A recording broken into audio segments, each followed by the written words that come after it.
नमस्कार। News world 24/7 आज आया है इंदिरा गांधी आयुर्विज्ञान संस्थान, जिसमें 2 दिवसीय कार्यक्रम का आयोजित किया गया है। सर, बताएँगे सर इस कार्यक्रम के बारे में? पहले अपना परिचय देंगे सर।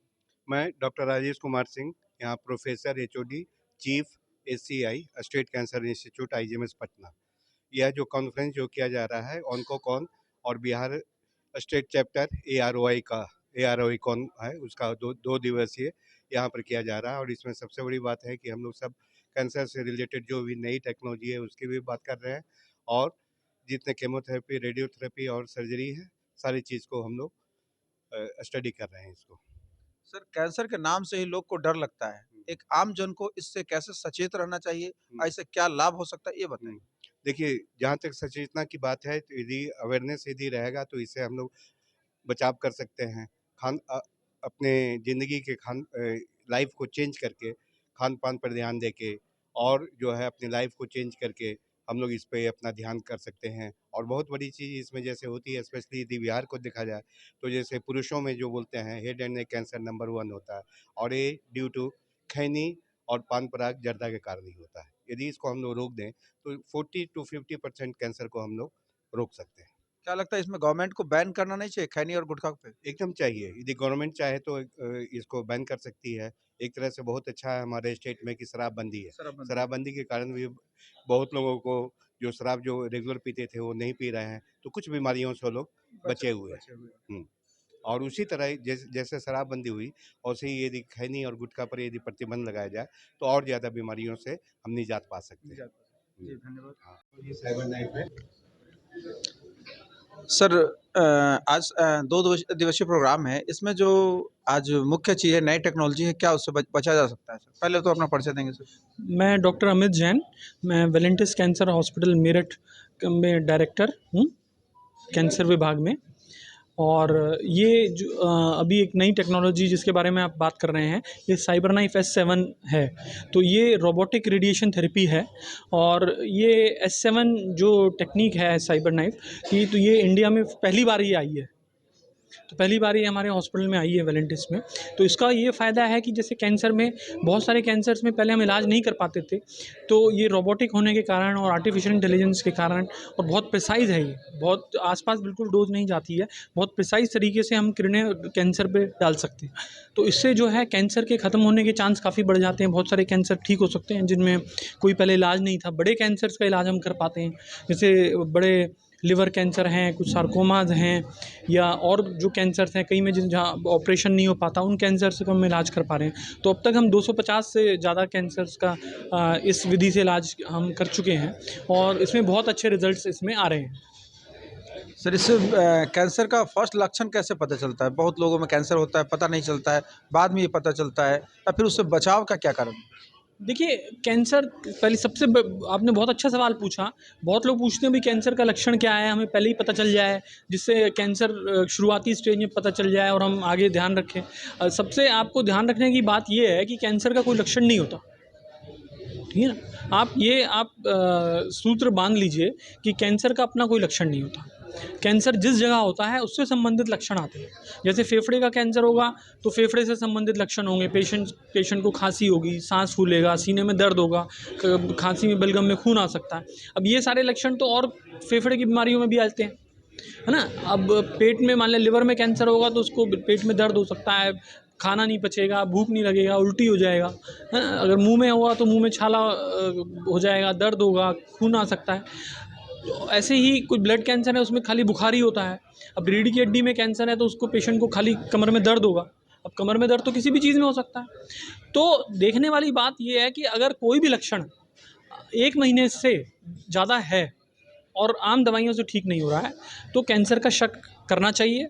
मैं ये नहीं कह रहा कि कैंसर ही होगा, बट कैंसर का शक करना चाहिए, उससे संबंधित जांचें करानी चाहिए, और जिससे कैंसर आपका जल्दी पकड़ में आ सकता है। हमने देखा बहुत लोग हैं जिनको कमर में दर्द है, वो 1-1 साल से दवाई खा रहे हैं, डिस्क समझ के इलाज चल रहा है, बाद में पता चला कैंसर था।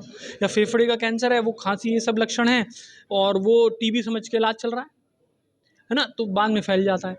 तो कोई भी लक्षण अगर 1 माह से ज़्यादा है और आम दवाइयों से ठीक नहीं हो रहा है तो अपने डॉक्टर से मिलें, और डॉक्टर मना भी करें तो भी कहें जी नहीं हम जांच कराना चाहते हैं, सीटी स्कैन कराएं, दूरबीन की जांच कराएं, कोई भी जांच कराएं। और हमने देखा है इससे जो है जो देरी नहीं होती है और जल्दी कैंसर पकड़ में आ जाता है। सर अगर देखा जाए तो अभी से 15-20 साल कैंसर का लक्षण बहुत कम पाया जाता था। आज देख रहा है कि करीब हर 100 में से 2 आदमी 4 आदमी कैंसर से पीड़ित है। इतना ज़्यादा कैंसर बढ़ने का कारण क्या हो हाँ, सकता है? देखिए इसके 2 कारण हैं।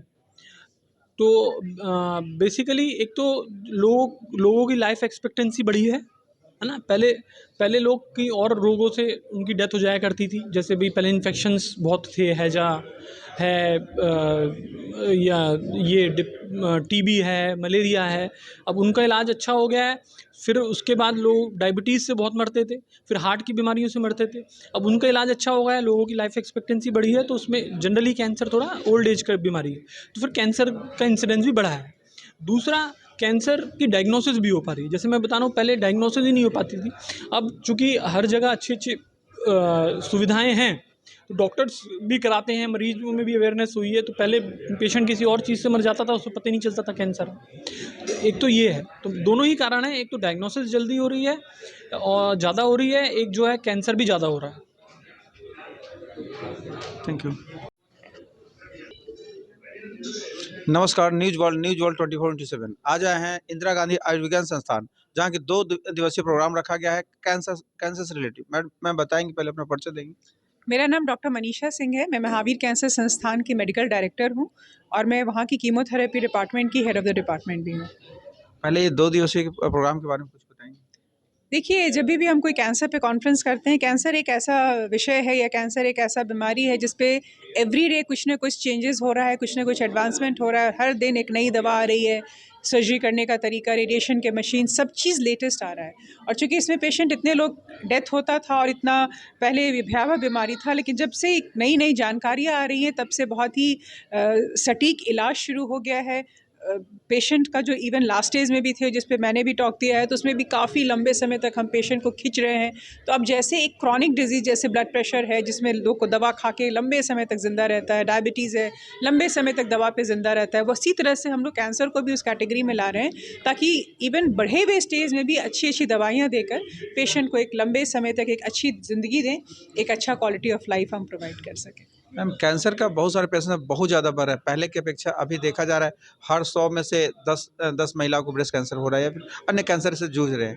उसका कारण क्या हो सकता है? कारण यही है कि हम जिस एटमॉस्फेयर में रह रहे हैं ना, हर चीज़ यहाँ कंटामिनेटेड है, हर चीज़ पोल्यूटेड है। जो पानी हम पी रहे हैं, जो जिस हवा में हम सांस ले रहे हैं, जो पेस्टिसाइड वाला खाना खा रहे हैं, जो हमारे बस में नहीं है, तो हम एक ऐसे एटमॉस्फेयर में जी रहे हैं ताकि हमको हर चीज़ एक बनावटी मिलावट वाला मिल रहा है, और इसीलिए हर उम्र को, हर एज को कैंसर बढ़ता जा रहा है।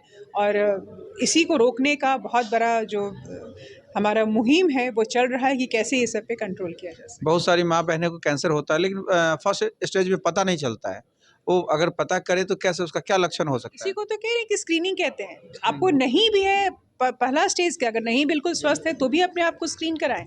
हमारा मशीन उस समय आपको पिकअप करेगा, हमारे डॉक्टर्स उस समय आपको पिकअप करेंगे जिसमें कुछ भी नहीं है। उस स्टेज से अगर हम बीमारी को शुरू करें, उस स्टेज से हम बीमारी को कैच करें, तो बीमारी क्योर हो जाता है। कैंसर आज ठीक होने वाली बीमारी है। स्क्रीनिंग का कहाँ-कहाँ सुविधा दिया गया है? स्टिल फोटो लीजिएगा, स्टिल। कहाँ-कहाँ सुविधा दिया गया है हमारे गवर्नमेंट की तरफ से? अब गवर्नमेंट की तरफ से तो ये सुविधा ज़रूर है कि पेशेंट जब कोई जिसको कैंसर हो जाता है तो उसको गवर्नमेंट तुरंत से 1 लाख रुपया तक तुरंत से मिलता है। आयुष्मान भारत इलाज में हेल्प करता है। लेकिन स्क्रीनिंग की जहाँ तक बात है, स्वस्थ पेशेंट का जहाँ तक बात है, वैसा अभी कोई स्कीम नहीं चल रहा है जो आपको उसके लिए उसका खर्चा बेयर करे। जी, जी। स्क्रीनिंग में क्या कॉस्ट आ सकता है अगर कोई महिला? स्क्रीनिंग हर आदमी का हर स्क्रीनिंग होता है। हर का एक स्क्रीनिंग नहीं होता। एक 5 साल का बच्चे का स्क्रीनिंग, एक 70 साल के बच्चे का स्क्रीनिंग नहीं होगा। कितने दिनों के बाद अंतराल में स्क्रीनिंग वो भी कराना चाहिए? डिपेंड करता है कि कौन से पेशेंट किस उम्र में है, उसको कितने दिन के अंतराल पे है। ब्रेस्ट कैंसर स्क्रीनिंग के बारे में है कि अगर आप 50 के ऊपर हैं तो आपको सालों साल स्क्रीनिंग कराना होगा, लेकिन अगर आप 20, 25, 30 के बाद हैं तो 3 साल और 5 साल के बाद भी स्क्रीनिंग होता जी, है। जी। तो सबका एक गाइडलाइन होता है, सबका एक protocol. Thank you. Thank you.